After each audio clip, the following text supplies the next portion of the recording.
Hello student, मैं हूं संत गोपाल और स्वागत है आप सभी का अपना चैनल संत जी स्टडी पॉइंट में। स्टूडेंट, आज के इस वीडियो में हम क्लास 10th मैथमेटिक्स में चैप्टर फर्स्ट यानी कि रियल नंबर, हिंदी में कहें तो वास्तविक संख्या के सभी वीवी ऑब्जेक्टिव क्वेश्चन को सॉल्व करने वाले हैं। आपको बता दें कि क्लास 10th बोर्ड एग्जाम में चैप्टर फर्स्ट यानी कि रियल नंबर से टोटल 5 से 6 ऑब्जेक्टिव पूछे जाते हैं पर ईयर, ठीक है। और आज की इस वीडियो में हम जो भी ऑब्जेक्टिव क्वेश्चन को सॉल्व करने वाले हैं, गारंटी है कि इसी में से 5-6 ऑब्जेक्टिव क्वेश्चन बोर्ड एग्जाम में पूछे जाएंगे, ठीक है स्टूडेंट। यानी कि यदि आप इस सभी ऑब्जेक्टिव का अच्छे से रिवीजन कर लेते हैं, अच्छे से वीडियो को देखते हैं, तो आपका चैप्टर फर्स्ट का एक भी ऑब्जेक्टिव छूटने वाला नहीं। आप सारा का सारा एग्जाम में से सॉल्व करके आएंगे, ठीक है। साथ ही आपको बता दें कि इससे पहले के वीडियो में हम ट्रिग्नोमेट्री के टोटल 50 वीवी ऑब्जेक्टिव क्वेश्चन को सॉल्व किए थे। और ट्रिग्नोमेट्री एक इंपॉर्टेंट चैप्टर है क्लास 10th मैथमेटिक्स में, तो आपको उसका सब्जेक्टिव और ऑब्जेक्टिव दोनों ही कर लेना चाहिए, ठीक है। और अपने चैनल पे सब्जेक्टिव और ऑब्जेक्टिव दोनों का ही वीडियो अपलोड है, ठीक है। और सभी वीडियो का प्लेलिस्ट का लिंक और उस ऑब्जेक्टिव का जो है लिंक, ये सभी आपको कमेंट बॉक्स में मिल जाएगा। साथ ही डिस्क्रिप्शन बॉक्स में भी उस सभी वीडियो का लिंक आपको मिल जाएगा। तो इस वीडियो को देखने के बाद आप उसको भी देख सकते हैं, ठीक है स्टूडेंट। तो आज के इस वीडियो में हम टोटल फर्स्ट चैप्टर के यानी कि रियल नंबर के वीवी ऑब्जेक्टिव क्वेश्चन को सॉल्व करने वाले हैं। तो चलिए आज के इस वीडियो को स्टार्ट करते हैं। तो स्टूडेंट, जैसा कि आप देख सकते हैं कि ये बिहार बोर्ड मैट्रिक परीक्षा 2024 में पूछे जाने वाले ऑब्जेक्टिव क्वेश्चन हैं। साथ ही आज के इस वीडियो में हम जो भी ऑब्जेक्टिव क्वेश्चन सॉल्व करने वाले हैं वो चैप्टर फर्स्ट यानी कि वास्तविक संख्या के सभी वीवी ऑब्जेक्टिव क्वेश्चन होंगे, ठीक है स्टूडेंट। तो चलिए हम क्वेश्चन फर्स्ट से जो है सॉल्व करना स्टार्ट करते हैं, ठीक है। तो देखिए ये क्वेश्चन है कि संख्या 2.13 और ऐसे करके डॉट डॉट डॉट दिया हुआ है, ठीक है। तो ये क्या है? ये संख्या जो आपको दिख रहा है इस क्वेश्चन में, ये क्या है? ये एक पूर्णांक है, परिमित संख्या है, अपरिमित संख्या या इनमें से कोई नहीं। करेक्ट आंसर इसके लिए क्या होगा, ठीक है स्टूडेंट। तो चलिए हम समझते हैं कि कैसे पता करेंगे जब भी कोई संख्या इस फॉर्म में लिखा रहे, इस रूप में लिखा रहे, तो कैसे पता करेंगे कि ये एक पूर्णांक है, परिमेय है या अपरिमेय संख्या क्या है, ठीक है। तो देखिए जो संख्या दिया गया उसको हम लिखते हैं, ठीक है। ये संख्या है 2.13, ठीक है, 2.13 और उसके बाद फिर है 113, 2.13 है, फिर है 13 और फिर है 1113, ऐसे दिया हुआ है। और फिर क्या है 11113, ठीक है, एंड सो ऑन, ठीक है। इस फॉर्म में जो है हमारे पास एक संख्या है। अब ये क्या है ये हमको पता करना है। तो यहाँ पे ध्यान से देखिएगा, तो पॉइंट के बाद जो भी नंबर है, जो भी संख्याएं हैं, ठीक है, ये सेम नहीं है। यानी कि एक बार क्या आया 1-3 आया, दूसरी बार में क्या आ रहा है 1-1-3 आ रहा है, उसके बाद में फिर 1-1-3, यानी कि एक जो है अब 3 हो गया है, ठीक है, यहाँ पे देख सकते हैं। और यहाँ पे 1-4 हो गया, अगले बार में क्या हो जाएगा 1-5 हो जाएगा और 1-6 हो जाएगा। यानी कि ये ऐसे ही बढ़ता जाएगा, ठीक है। यानी कि पॉइंट के बाद जो संख्या आ रहा है वो क्या है, बराबर नहीं है, यानी कि सेम नंबर रिपीट नहीं हो रहा है यहाँ पे, ठीक है। हर एक बार नंबर क्या हो रहा है, चेंज होता जा रहा है, ठीक है। यानी कि यदि हर एक बार नंबर रिपीट होता, यानी कि 2.13 फिर से आता 1-3 और फिर से आता 1-3, तो इसको हम क्या लिख सकते थे? इसको हम लिख सकते थे 2.13 और यहाँ पे रेकरिंग डाल देते, यानी कि ये डैश लगा देते, ठीक है। तो इससे क्या होता है कि सेम नंबर, इससे पता चलता है कि सेम नंबर रिपीट हो रहा है, यानी कि 2.13 आ रहा है, 1-3 आ रहा है, 1-3 आ रहा है। तो ऐसे संख्या को हम क्या कर सकते हैं, जिसमें सेम नंबर रिपीट हो, तो उसको हम परिमेय संख्या के रूप में लिख सकते हैं, ठीक है। ऐसा भी क्वेश्चन आगे मिलने वाला है आपको, तो इसको परिमेय संख्या के रूप में लिख सकते हैं। बट इसमें हर एक बार नया नंबर मिल रहा है, तो इसको हम परिमेय संख्या के रूप में नहीं लिख सकते हैं, यानी कि ये क्या होगा, एक अपरिमेय संख्या होगा, ठीक है स्टूडेंट। तो इस क्वेश्चन का करेक्ट आंसर क्या होगा, इसका होगा अपरिमेय संख्या, ठीक है स्टूडेंट। चलिए तो ये क्वेश्चन फर्स्ट हमारा सॉल्व हो चुका है। अब हम क्वेश्चन सेकेंड को देखते हैं। तो स्टूडेंट क्वेश्चन सेकेंड है हमारा कि 144 के अभाज्य गुणनखंड में 2 का घातांक है, कितना है? 3 है, 4 है, 5 है या 6 है, ठीक है। यानी कि 144 के अभाज्य गुणनखंड में 2 का घातांक कितना है, ठीक है। तो कैसे पता करेंगे कि 2 का घातांक कितना है? तो देखिए बताते हैं कैसे इस क्वेश्चन को सॉल्व करना है। और इस फॉर्मेट पे एक ऑब्जेक्टिव आप चेक कर सकते हैं, क्वेश्चन बैंक में पर ईयर पूछा जाता है, ठीक है। तो देखिए सबसे पहले क्या करना है, इसका सिंगल लघुत्तम करना है आपको, ठीक है, एलसीएम करना है। तो जैसे 144 है, ठीक है, तो पहले किससे लगाना है, 2 से लगाना है। तो 2 से लगाएंगे तो यहाँ पे आ जाएगा 72। फिर यदि हम 2 से लगाते हैं तो यहाँ पे कितना आएगा 36 आएगा, ठीक है। फिर 2 से लगाएंगे तो कितना आएगा 18 आएगा। फिर 2 से लगाएंगे तो कितना आएगा 9 आएगा। अब 3 से लगाएंगे तो कितना आएगा 3। फिर 3 से लगा देंगे तो 1, तो 1 आ जाए तो बात ख़त्म, ठीक है स्टूडेंट। तो इसको हम कैसे लिख सकते हैं, 2 कितना है देखिए 1 2 3 4, ठीक है। 2 कितने हैं हमारे पास 4, तो इसको लिख सकते हैं हम 2 का पावर 4 गुने 3 का पावर 2, ठीक है। तो 2 का पावर जो है, 2 का पावर कितना है स्टूडेंट 4 आया है, तो 2 का पावर जो ये 4 है इसी को तो बोलते हैं घातांक, ठीक है। यानी कि 2 का घात कितना है 4 है, तो घातांक यानी कि घात का अंक, ये पावर जो है वो क्या है, तो पावर है 4, ठीक है स्टूडेंट। तो 144 के अभाज्य गुणनखंड में जो 2 का घातांक है वो कितना है 4 है, ठीक है स्टूडेंट। तो इस क्वेश्चन का करेक्ट आंसर क्या हो जाएगा 4 हो जाएगा, ठीक है। तो हम लिख देंगे यहाँ पे 4। चलिए 4 हो गया करेक्ट आंसर। अगले क्वेश्चन की तरफ बढ़ते हैं। तो स्टूडेंट देखिए ये हमारा अगला क्वेश्चन, क्वेश्चन नंबर 4 क्या है, 2 लगातार संख्याओं का मौस होगा, ठीक है। यानी कि 2 लगातार संख्या जो है उसका मौस यानी कि महत्तम समापवर्तक HCF क्या होगा, ठीक है, महत्तम क्या होगा। तो चलिए कोई एग्जाम्पल लेकर के समझते हैं। जैसे एक संख्या है 2 और दूसरी संख्या है 3, तो इसका मौस क्या होगा, ठीक है। तो 2 इधर आ गया और 3 इधर आ गया, तो यहाँ पे लग जाएगा 1 से, तो 2 एकान 2, तो यहाँ पे आ जाएगा 1। फिर इसको ऐसे करेंगे, 2 को आगे लेंगे, 1 दूना 2, तो यहाँ पे ये कट गया। तो मौसा यहाँ पे जो मिला मौसा वो क्या मिला स्टूडेंट, ये मिल गया हमारे पास 1, ठीक है। कोई और संख्या ले लेते हैं, जैसे 5 6 ले लेते हैं, ठीक है। 5 और 6 इसका बनाएंगे, क्या हो जाएगा 5 एकान 5, तो यहाँ पे क्या आ जाएगा 1 आ जाएगा, ठीक है। उसके बाद फिर 1 से 5 में लगाएंगे तो क्या आ गया 1 5 5, यानी कि क्या आ गया, फिर से मौसा जो मिला हमको वो क्या मिला 1 मिला। यानी कि यह प्रूव हो गया कि यदि किसी भी 2 लगातार संख्याओं का हम मौसा निकालते हैं तो वो कितना आता है 1 आता है, यानी कि 1 आता है, ठीक है स्टूडेंट। तो इस क्वेश्चन का करेक्ट आंसर क्या होगा 1 होगा, जो कि ऑप्शन डी में है, ठीक है स्टूडेंट। चलिए अब अगले क्वेश्चन को सॉल्व करते हैं। तो स्टूडेंट अगला क्वेश्चन है हमारा कि निम्नलिखित में से कौन सा परिमेय संख्या है, ठीक है। तो ये जो ऑप्शन आपको 4 दिख रहे हैं इसमें से कौन सा जो है वो एक परिमेय संख्या है, ठीक है स्टूडेंट।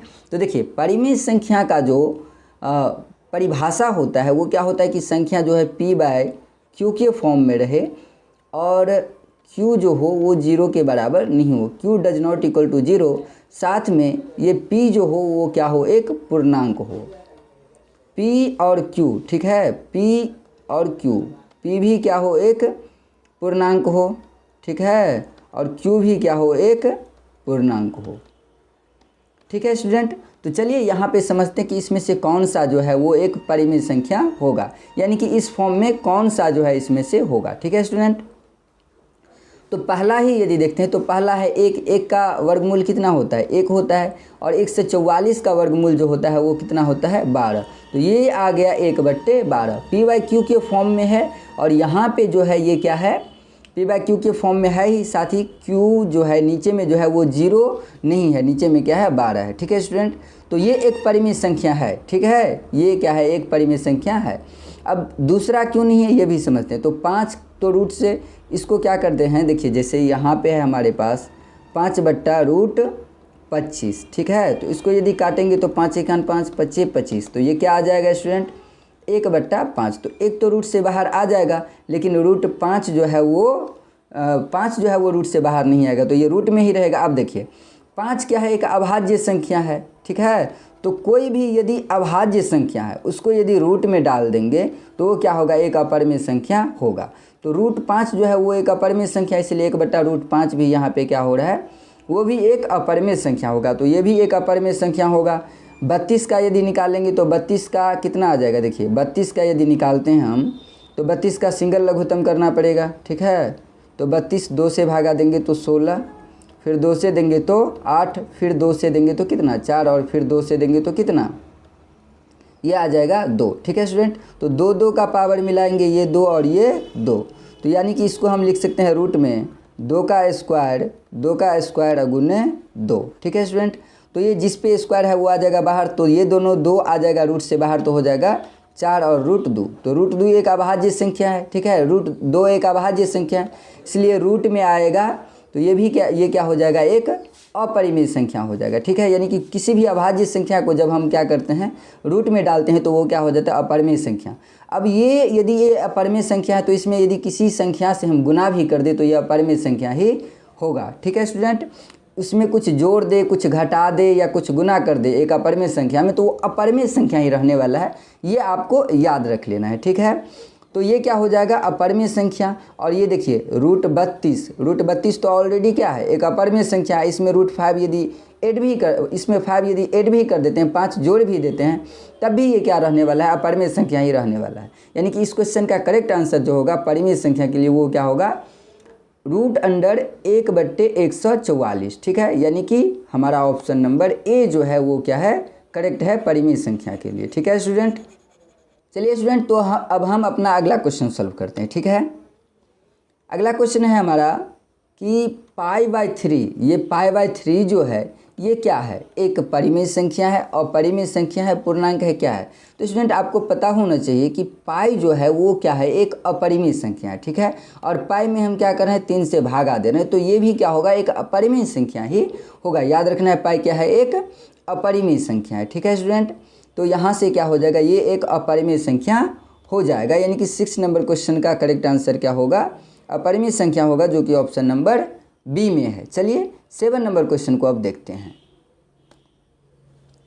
क्वेश्चन नंबर 7 है हमारा कि निम्न में से किसका दशमलव प्रसार जो है वो अशांत है, किसका दशमलव प्रसार अशांत है, ठीक है। तो कैसे पता करेंगे कि कोई भी परिमेय संख्या यदि दिया हुआ है तो उसका दशमलव प्रसार शांत है या अशांत है, ठीक है स्टूडेंट। तो चलिए हम एक एक करके चेक करते हैं, इसमें आपको पता भी चल जाएगा कि कैसे हम पता करेंगे कि दशमलव प्रसार शांत है या अशांत है। तो देखिए जो भी संख्या हमारे पास दिया हुआ है, जैसे ऑप्शन ए में जो है वो है 23/50, तो इसको क्या करना है मान लेना है ये p/q के फॉर्म में है, ठीक है। p/q के इक्वल है। अब q बराबर क्या आ जाएगा, देखिए q बराबर आ गया 50। अब 50 का क्या करना है सिंगल लघुत्तम करना है यहाँ से, ठीक है। तो 50 में 2 से लगाएंगे तो आएगा 25, फिर 2 से लगेगा नहीं 5 से लगाएंगे तो कितना आ गया 5। तो ये आ गया 2 × 5 का पावर 2। तो यहाँ पे हम लिख सकते हैं 2 × 5 का पावर 2, ठीक है स्टूडेंट। अब ये शांत है या अशांत है कैसे पता चलेगा, तो अब समझिएगा यहाँ से, ठीक है। कि Q जो है यहाँ पे लिख देंगे, यहाँ यदि आपको सब्जेक्टिव में बनाना हो तो ऐसे बना सकते हैं, लिखेंगे यहाँ Q बराबर जो है वो कितना आया 2 आ गया और 5 का पावर 2 आ गया। लिखेंगे जो कि 2 का पावर m और 5 का पावर n, 2m × 5n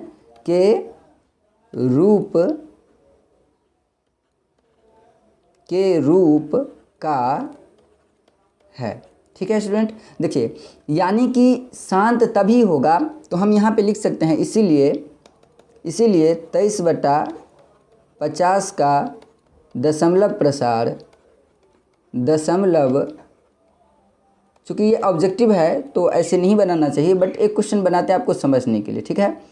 इसीलिए 23/50 का दशमलव प्रसार क्या है स्टूडेंट ये शांत है, ठीक है। यानी कि पहला ऑप्शन जो है इसका ये जो है कह रहा है कौन अशांत है, तो इसका दशमलव प्रसार क्या है शांत है, यानी कि ये आंसर नहीं होगा, ठीक है।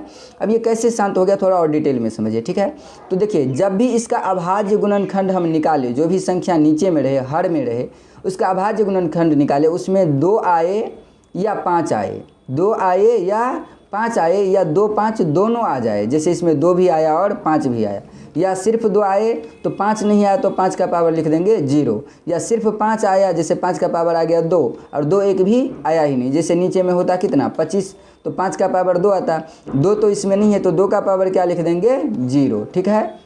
यानी कि 2 का पावर 0 है 5 का पावर 2 है, तो सिर्फ 2 आए या सिर्फ 5 आए तो इसका दशमलव प्रसार शांत होगा। लेकिन कुछ और आ जाए जैसे 3 आ जाए, ठीक है, 7 आ जाए, 11 आ जाए, 2 5 के अलावा कुछ भी आए तो समझिएगा उसका दशमलव प्रसार क्या है स्टूडेंट अशांत है, ठीक है। तो उसका दशमलव प्रसार क्या होगा अशांत होगा, ठीक है स्टूडेंट।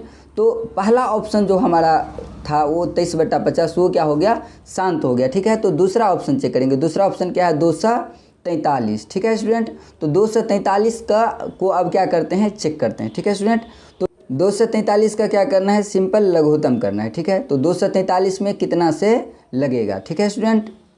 तो स्टूडेंट 243 है तो यहाँ पे जो है सबसे पहले यहाँ पे 2 से तो लगेगा नहीं, तो 3 से लगाते हैं। 3 से लगाएंगे तो कितना हो जाएगा, 3 अट्ठे 24 और 3 एकान 3, तो ये आ गया 81। फिर यदि 3 से लगाएंगे तो ये क्या आएगा, 27। ठीक है, फिर 3 से लगाएंगे तो आएगा 9, फिर 3 से लगाएंगे तो आएगा 3, फिर 3 से लगाएंगे तो 1। ठीक है स्टूडेंट।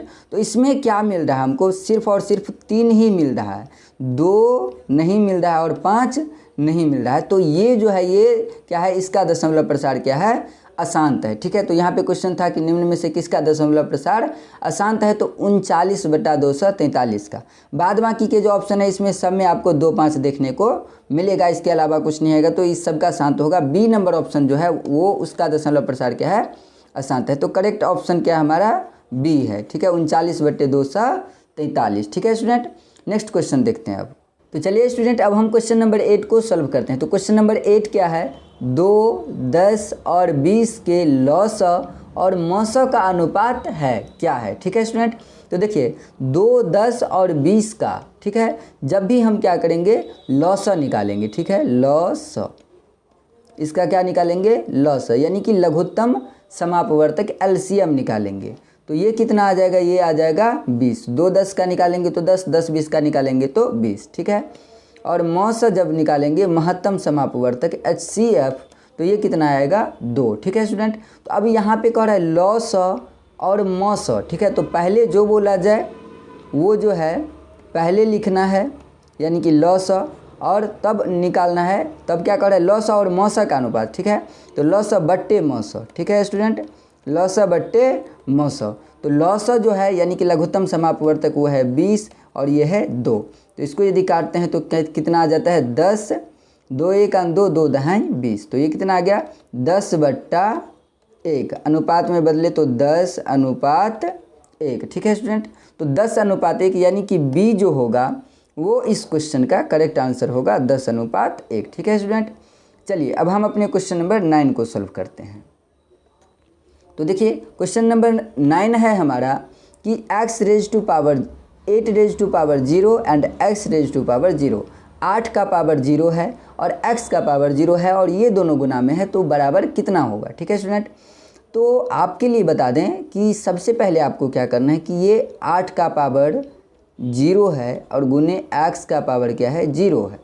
तो यहाँ से समझना कि 8 का पावर यदि 0 होगा और x का पावर 0 होगा तो ये कितना होगा। ठीक है स्टूडेंट, तो किसी भी चीज़ का आपको याद रखना है कि किसी भी चीज़ का कोई संख्या है या कोई लेटर है, यदि उसका पावर हो जाए 0 तो वो होगा 1 के बराबर। ठीक है, तो 8 का पावर 0 तो 1 और x का भी पावर 0 तो वो क्या 1, और 1 को गुना करेंगे तो कितना हो जाएगा, 1 हो जाएगा। ठीक है स्टूडेंट, तो इस क्वेश्चन का करेक्ट आंसर क्या होगा, 1 होगा, 1 होगा, जो कि ऑप्शन बी में है। ठीक है स्टूडेंट, चलिए अगला क्वेश्चन देखते हैं।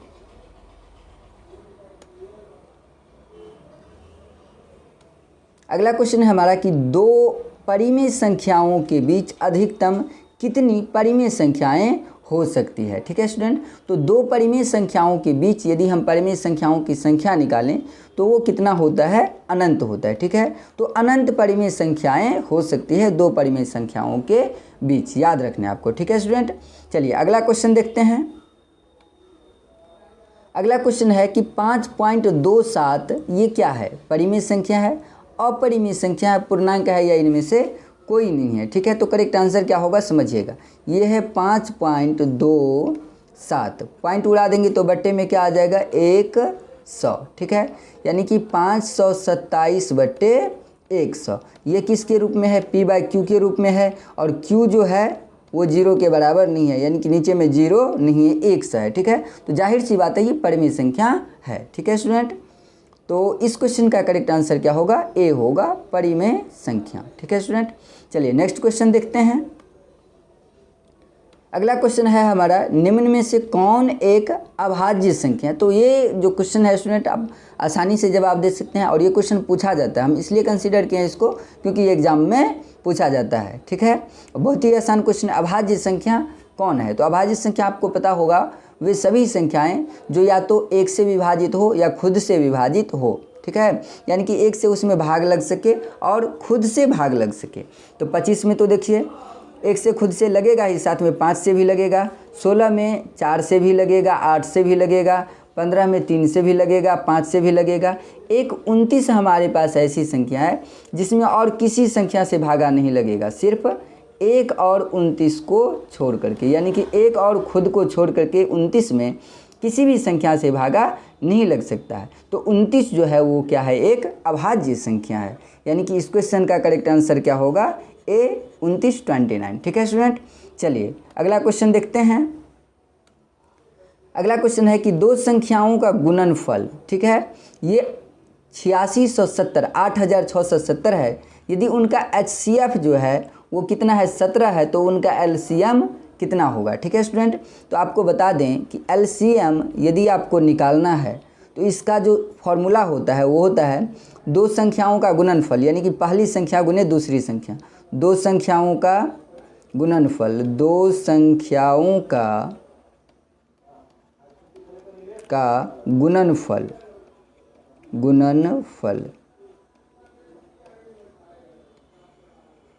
बट्टे क्या होता है, बट्टे होता है HCF। तो स्टूडेंट LCM निकालना है और दो संख्याओं का गुणनफल दिया हुआ 8670 और बट्टे में कितना है, 17। ठीक है स्टूडेंट, अब इसको यदि भाग दे करके आप कैंसिल करिएगा तो ये आता है कितना, 510। ठीक है स्टूडेंट, तो इस क्वेश्चन का करेक्ट आंसर क्या होगा, 510। ठीक है स्टूडेंट, तो चलिए नेक्स्ट क्वेश्चन देखते हैं। तो स्टूडेंट अगला क्वेश्चन है हमारा कि 0.31 और इस पे ऐसे डाइस दिया हुआ है, तो ये किसके बराबर है स्टूडेंट। ठीक है, तो ये क्वेश्चन अपने आप में इंपॉर्टेंट है, ऐसे दिया हुआ रहेगा, इसको परिमेय संख्या के रूप में हमको क्या करना है, लिखना है। तो कैसे लिखेंगे, बहुत इंपॉर्टेंट है, समझिएगा ध्यान से। ठीक है, तो इसको क्या करना है, सबसे पहले बना ही देते हैं पूरे बढ़िया से। ठीक है, तो देखिए ये दिया हुआ 0.31 और इस पे लगा हुआ है डाइस, इसका मतलब ये 3 1 रिपीट हो रहा है, 3 1 और 3 1 ऐसे आता जाएगा। ठीक है स्टूडेंट, तो इसको हम मान लेंगे x। ठीक है, यहाँ पे लिख देंगे माना कि x बराबर 0.31 और 3 1 रिपीट होता रहेगा, इसको मान लेंगे इक्वेशन फर्स्ट। ठीक है, अब इक्वेशन फर्स्ट इसको ऐसे ही क्यों मान लिए, नियम समझिएगा। तो 0 के बाद जो है बिना डाइस वाला संख्या, यानी कि 3 पे भी डाइस है और 1 पे भी डाइस है, तो बिना डाइस के तो कोई संख्या हमारे पास है नहीं, बिना रेकरिंग वाला। ठीक है, तो इसलिए इसको किसी संख्या से गुना नहीं किया, इसको मान लिया इक्वेशन फर्स्ट। यानी कि पॉइंट के बाद यदि आप टोटल संख्या का बात करें, ठीक है, टोटल संख्या पॉइंट के बाद कितना है, तो टोटल संख्या जो है वो है हमारे पास 2। ठीक है, टोटल संख्या कितना है, 2, तो 1 पे 2 0। ठीक है स्टूडेंट, 1 पे 2 0, तो कितना हो जाता है 100। तो इस समीकरण फर्स्ट को क्या करना है, 100 से गुना करना है। ठीक है, तो हम यहाँ पे लिखेंगे कि समीकरण फर्स्ट को 100 यानी कि 100 से गुना करने पर, ठीक है, यहाँ पे हमको क्या करना है, इसको गुना करना है। ठीक है, कितना से गुना करना है, 100 से गुना करने पर। ठीक है, तो यहाँ पे 100 से गुना करने पर क्या मिलेगा, लेफ्ट साइड हमारे पास x है तो ये हो जाएगा 100x। ठीक है, और यहाँ पे जब हम गुना करते हैं, देखिए 0.3131, अब 100 से गुना करना है, 100 से गुना करना है। ठीक है, तो 1 पे जितना भी 0 हो, ठीक है, आप गुना करेंगे तो पॉइंट उतना ही इस साइड आ जाएगा। ठीक है, राइट साइड आ जाएगा। पॉइंट अभी यहाँ पे है तो 1 2 2 0 है, तो ये पॉइंट कहाँ आ जाएगा, यहाँ आ जाएगा, यानी कि ये हो जाएगा 31.31। और आपको पता है इसमें डॉट डॉट है, यानी कि 3 1 रिपीटेबल है। ठीक है, 3 1 ये क्या होता है, रिपीट होता जाता है, तो आप जितना मर्जी उतना लिख सकते हैं। तो इसमें 2 3 1 है, यहाँ पे 1 3 1 और यहाँ पे 3 1, तो इसमें एक और 3 1 हम ले सकते हैं। ठीक है, तो इसको अब क्या लिख सकते हैं हम कि ये आ गया 31, जब 100 से गुना किए तो 31.3131 और आगे ये ऐसे ही है। ठीक है, और स्टूडेंट ये हो गया हमारा इक्वेशन सेकंड। ठीक है, तो एक इक्वेशन पहले बना, एक समीकरण पहले बन गया और एक समीकरण अब बन गया, समीकरण सेकंड। अब क्या करना है, समीकरण सेकंड में से फर्स्ट को घटाना है, तो हम लिख सकते हैं समीकरण सेकंड में से फर्स्ट को घटाने पर हम क्या करेंगे, समीकरण सेकंड में से फर्स्ट को घटाएंगे। तो लेफ्ट साइड में से लेफ्ट साइड को घटाइए, इधर क्या है 100x, तो लिखेंगे 100x माइनस उधर क्या है 1x है। ठीक है, और यहाँ पे क्या करेंगे 31 माइनस, देखिए 31 माइनस कितना लिखेंगे, यहाँ पे क्या है 31 माइनस जो पॉइंट सब है सारा सब कुछ लिखिए लेते हैं, ठीक है। यहाँ पे देखिए स्टूडेंट क्या है 31.3131 ऐसे डॉट डॉट डॉट और माइनस उधर क्या है 0.3131 डॉट डॉट डॉट, ठीक है स्टूडेंट। अब देखिए अब यहाँ पे हमको क्या मिलेगा 100x में से जब एक x को क्या करेंगे घटाएंगे तो ये आएगा 99x और बराबर इधर देखिए पॉइंट के पहले कितना है 31 है, इधर पॉइंट के पहले कितना है 0, तो 31 में से 0 घटाएंगे तो क्या बचेगा 31 और पॉइंट के बाद दोनों में सेम नंबर, इसमें भी सेम नंबर और इसमें भी सेम नंबर, तो दोनों हो जाएगा कैंसिल, तो सिर्फ हमारे पास क्या बचेगा 31। तो x का मान यदि निकालेंगे यहाँ से, इसीलिए x इक्वल टू क्या आ जाएगा 31/99, ठीक है स्टूडेंट, जो कि हमारा ऑप्शन नंबर क्या है बी है, ठीक है। तो इस क्वेश्चन का करेक्ट आंसर होगा 31/99, ठीक है। चलिए स्टूडेंट, ठीक है, तो नेक्स्ट क्वेश्चन देखते हैं। अब अगला क्वेश्चन है हमारा कि a बराबर जो है वो दिया हुआ है 2 का पावर 3 गुने 3 गुने 5 और b बराबर दिया हुआ है 2 का पावर 4 गुने 5 गुने 7, तो लॉस ए बी, ठीक है, यानी कि ए बी का जो है वो लॉस क्या होगा, लघुत्तम समापवर्तक क्या होगा, ठीक है। तो हम यहाँ से लिखते हैं a बराबर क्या है 2 का पावर 3 गुने 3 गुने 5, ठीक है, और b बराबर क्या है यहाँ पे b बराबर है 2 का पावर 4 गुने 5 गुने 7, ठीक है स्टूडेंट। तो अब निकालना है हमको LCM, ठीक है, LCM ए बी का क्या निकालना है LCM, तो LCM कितना हो जाएगा देख लीजिएगा। LCM में क्या होता है अधिकतम पावर वाला हम क्या करते हैं कॉमन जो होता है वो HCF में जाता है और सबसे कम पावर, ठीक है, सबसे कम पावर जो किस में हो सब में हो, ठीक है स्टूडेंट, तो उसको हम क्या करेंगे इसमें लिखेंगे, ठीक है।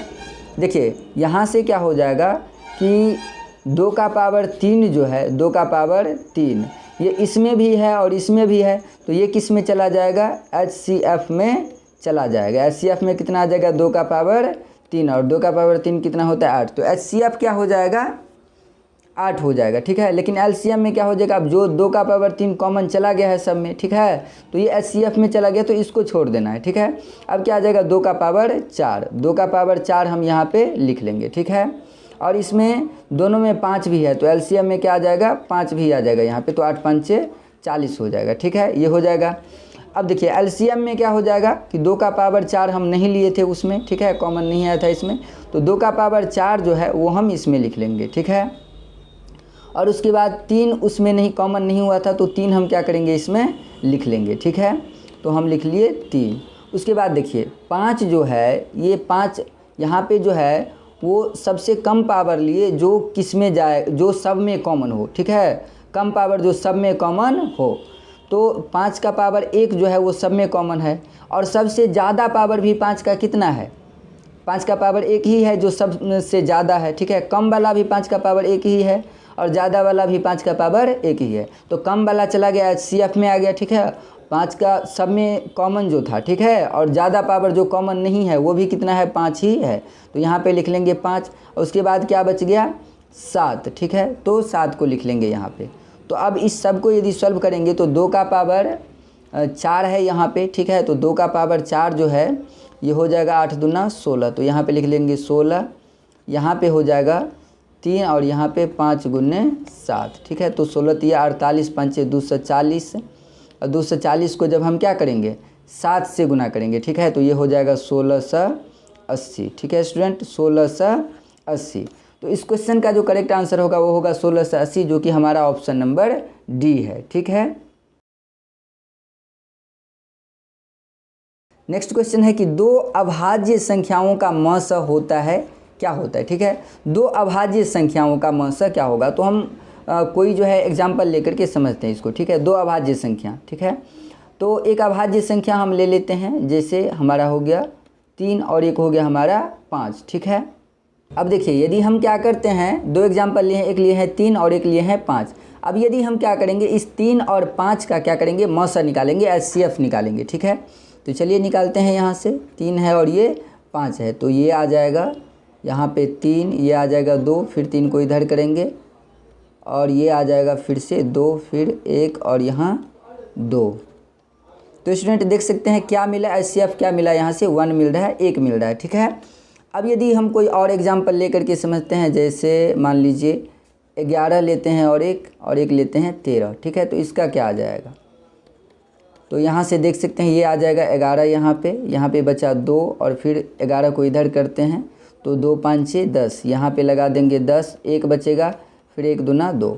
तो यहाँ से क्या हो गया, फाइनल इसमें भी जो आंसर आया वो क्या आया, 1 ही आया, ठीक है। तो किसी भी दो अभाज्य संख्याओं का जब भी हम HCF निकालेंगे, मस निकालेंगे, तो हर हमेशा क्या आएगा, 1 आएगा, ठीक है। ये आपको याद रखना है, ठीक है। तो चलिए इस क्वेश्चन का करेक्ट आंसर क्या होगा, A होगा, ठीक है। चलिए नेक्स्ट क्वेश्चन देखते हैं। नेक्स्ट क्वेश्चन है हमारा कि यदि P एक धनात्मक पूर्णांक है, ठीक है, पॉजिटिव इंटीजर है। P जो है हमारा वो क्या है, एक धनात्मक पूर्णांक है, पॉजिटिव इंटीजर है, ठीक है। तो धनात्मक समपूर्णांक का रूप क्या होगा, ठीक है। अब P जो है वो एक धनात्मक पूर्णांक है, और धनात्मक पूर्णांक आपको पता चलना चाहिए कि पूर्णांक ऐसे होता है, इधर -1, इधर -2 और ऐसे इधर प्लस में जो है हमारा 1 हो जाएगा, यहाँ फिर 2 और 3 हो जाएगा यहाँ से, और ऐसे 4 ऐसे चलता जाएगा, ठीक है। तो धनात्मक पूर्णांक लेना है तो 0 के राइट साइड में लेना है हमको, ठीक है, नंबर लाइन पे राइट साइड में लेना है, वो हो जाएगा हमारा पॉजिटिव इंटीजर धनात्मक पूर्णांक, ठीक है। अब धनात्मक पूर्णांक का रूप, कोई धनात्मक पूर्णांक जो है वो P है, ठीक है। अब P मतलब क्या होगा कि धनात्मक पूर्णांक 1 2 3 4 5 6 7 कुछ भी हो सकता है, ठीक है। तो यदि वो जितना भी नंबर है यहाँ पे, जितनी भी पूर्णांक है वो कुछ भी है, ये धनात्मक पूर्णांक, तो धनात्मक समपूर्णांक का रूप क्या होगा, ठीक है। क्या P+1 होगा, P+1 यानी कि कोई भी धनात्मक पूर्णांक लेते हैं, जैसे हम एक धनात्मक पूर्णांक लेते हैं मान लीजिए 6, और 6 में यदि हम क्या करते हैं P+1 यानी कि P ले लिए हम 6 ले लिए, तो इसमें यदि 1 ऐड करते हैं तो कितना हो जाएगा, 7 हो गया। और 7 क्या है, ये एक विषम पूर्णांक है, समपूर्णांक नहीं है, ठीक है। तो ये जो फॉर्मूला है P+1, ये करेक्ट आंसर नहीं होगा हमारा, ठीक है। और कह रहा है P यानी कि जो P का मान लेंगे वही धनात्मक समपूर्णांक भी होगा, तो ये तो बिल्कुल नहीं होगा। यदि हम P मानते हैं 7 मानते हैं, तो ये धनात्मक समपूर्णांक नहीं होगा, क्योंकि ये एक विषम पूर्णांक है, ठीक है स्टूडेंट। तो ये भी नहीं होगा, यानी कि ऑप्शन नंबर C जो है P, वो भी नहीं होगा। ऑप्शन नंबर D है 2P+1, ठीक है। तो 2P+1 को चेक करते हैं, जैसे यहाँ पे लिए 2 और P के जगह पे हम ले लेते हैं 7, ठीक है, और +1, तो 2 7 जा कितना हो जाएगा, 14 +1 कितना हो गया, 15 हो गया, 15 हो गया। और 15 क्या है, एक विषम पूर्णांक है, समपूर्णांक नहीं है। यानी कि ये लास्ट वाला जो फॉर्मूला है ये भी क्या हो रहा है, फेल हो रहा है धनात्मक समपूर्णांक के लिए। अब जो फर्स्ट को अब देखते हैं, ठीक है, जो कि क्या है 2P, यानी कि P का मान जो भी लेंगे यदि उसको 2 से गुना कर देंगे तो वो धनात्मक समपूर्णांक हो जाएगा, ठीक है। इसको चेक करते हैं, तो जैसे P का मान हम अलग अलग लेकर के चेक करेंगे, ठीक है। जैसे P का मान लेते हैं पहले 5, ठीक है, तो 5 लेंगे और उसमें 2 से गुना करेंगे, ठीक है, तो ये कितना होगा 10, और 10 होगा जो कि एक समपूर्णांक है। अब 5 क्या है, एक विषम है पहले से, तो ये सम हो गया। अब कोई सम लेकर के चेक करते हैं, ठीक है। जैसे हम सम लेते हैं 6 लेते हैं, तो ये क्या हो जाएगा 12, और 12 जो होगा वो क्या है, एक समपूर्णांक है। और कुछ ट्राई करते हैं, जैसे हम लेते हैं 8 को यदि 2 से मल्टीप्लाई करेंगे, 2 से गुना करेंगे तो होगा 16, ठीक है। और 16 जो होगा ये भी क्या है, एक समपूर्णांक है। यानी कि फर्स्ट वाला फॉर्मूला जो दिया गया हमारा कि धनात्मक पूर्णांक जो है यदि वो P है, तो धनात्मक समपूर्णांक का रूप जो होगा वो क्या होगा, 2P होगा, क्योंकि P का कोई भी मान लेकर के यदि उसमें 2 से गुना करेंगे तो वो क्या हो जाएगा, समपूर्णांक में बदल जाएगा, ठीक है। यदि वो समपूर्णांक है तब भी समपूर्णांक रहेगा, विषम पूर्णांक भी रहेगा तो वो समपूर्णांक में बदल जाएगा। यानी कि इस क्वेश्चन का करेक्ट आंसर क्या होगा, A होगा, जो कि 2P है, ठीक है। चलिए स्टूडेंट अगला क्वेश्चन देखते हैं। अगला क्वेश्चन है हमारा कि 3.27 और इस पे से डैश लगा हुआ, ठीक है। तो ये क्या है, एक पूर्णांक है, परिमेय है, प्राकृत संख्या है, अपरिमेय संख्या है, क्या है ये, ठीक है। तो देखिए 3.27 यहाँ पे रेकरिंग लगा हुआ, डैश लगा हुआ, इसका मतलब है कि 27 जो है रिपीटेबल है, ये रिपीट होता जाएगा अगेन एंड अगेन, ठीक है। 27 लिए, फिर क्या लिए 27, फिर 27 एंड सो ऑन, ऐसे ही ये चलता जाएगा, ठीक है। तो इसका मतलब है कि ये ऐसे ही सेम नंबर रिपीट हो रहा है, पॉइंट के बाद जो नंबर रिपीट हो रहा है, जो संख्याएं बार बार आ रही है वो क्या है, सेम है, ठीक है। तो जब सेम नंबर ऐसे रिपीट होते हैं तो इसको हम कैसे लिख सकते हैं, ऐसे 3.27, ठीक है, यानी कि डैश लगा करके। और जब पॉइंट के बाद सेम नंबर आए तो उसको हम ऐसे जब डैश लगा रहे तो इसको हम परिमेय संख्या के रूप में बदल सकते हैं, ठीक है। जैसे इससे पहले था 0.31 डैश लगा हुआ था, तो इसको परिमेय संख्या के रूप में बदले, जो कि आया था 31/99, ठीक है। तो इसको हम परिमेय संख्या के रूप में बदल सकते हैं, यानी कि ये क्या है, एक परिमेय संख्या है स्टूडेंट, ठीक है। याद रखिएगा ये क्या है, एक परिमेय संख्या है, ठीक है। नेक्स्ट क्वेश्चन देखते हैं। यदि a और b दो अभाज्य संख्याएं हैं तो ab का लॉसा यानी कि एलसीएम जो है वो क्या होगा, दो अभाज्य संख्याएं। एग्जाम्पल लेते हैं, जैसे एक मानते हैं हम 7 और दूसरा मानते हैं 11, ठीक है। तो 7 और 11 का जब भी हम लॉसा निकालेंगे तो यहाँ पे लॉसा इसका लघुत्तम क्या होगा, गुना करना पड़ेगा, क्यों कि और किसी चीज़ से लगेगा नहीं इसमें, ठीक है। तो क्या कर देंगे, गुना कर देंगे। ऐसे ही यदि कुछ और एग्जाम्पल लेते हैं, जैसे 5 7 लेते हैं, तो इसका भी क्या करना पड़ेगा, गुना ही करना पड़ेगा यदि हमको एलसीएम निकालना है, ठीक है। तो ये एक फॉर्मूला हो गया कि किसी भी दो अभाज्य संख्याओं का जो लॉसा होगा वो उसका गुना होगा, ठीक है। यानी कि जब उस दोनों को गुना कर देंगे तो उसका लॉसा निकल जाएगा। हम अभी हमारे पास है एक अभाज्य संख्या है a और दूसरी अभाज्य संख्या है b, तो इसका एलसीएम क्या होगा, a × b यानी कि ab, ठीक है स्टूडेंट। और ab जो है हमारा ऑप्शन सी है, ठीक है। करेक्ट ऑप्शन क्या हमारा सी है। चलिए नेक्स्ट क्वेश्चन देखते हैं। नेक्स्ट क्वेश्चन है हमारा कि पाई है क्या है, परिमेय संख्या, अपरिमेय संख्या, परिमेय और अपरिमेय दोनों संख्या और इनमें से कोई नहीं। पाई जो है वो क्या है, एक परिमेय संख्या है, अपरिमेय संख्या है, परिमेय और अपरिमेय दोनों है और इनमें से कोई नहीं है। तो पाई जो है वो क्या है, एक अपरिमेय संख्या है। इससे पहले भी एक क्वेश्चन था, ठीक है, पाई/3, वहाँ भी आपको हम बताए थे कि पाई क्या है, एक अपरिमेय संख्या। और ये क्लास 10th एग्जामिनेशन में बार बार पूछे जाने वाले क्वेश्चन है, ठीक है। बार बार पूछा जाता है ये कि पाई जो है वो क्या है। और पाई के यदि भागा में कुछ रहे, ठीक है, 3 रहे, 2 रहे, 4 रहे, तो भी ये क्या होगा, एक अपरिमेय संख्या ही होगा। तो याद रखना है पाई क्या है, एक अपरिमेय संख्या है। तो इस क्वेश्चन का करेक्ट आंसर क्या होगा, बी होगा, ठीक है स्टूडेंट। तो स्टूडेंट आज के इस वीडियो में जो है हम टोटल 20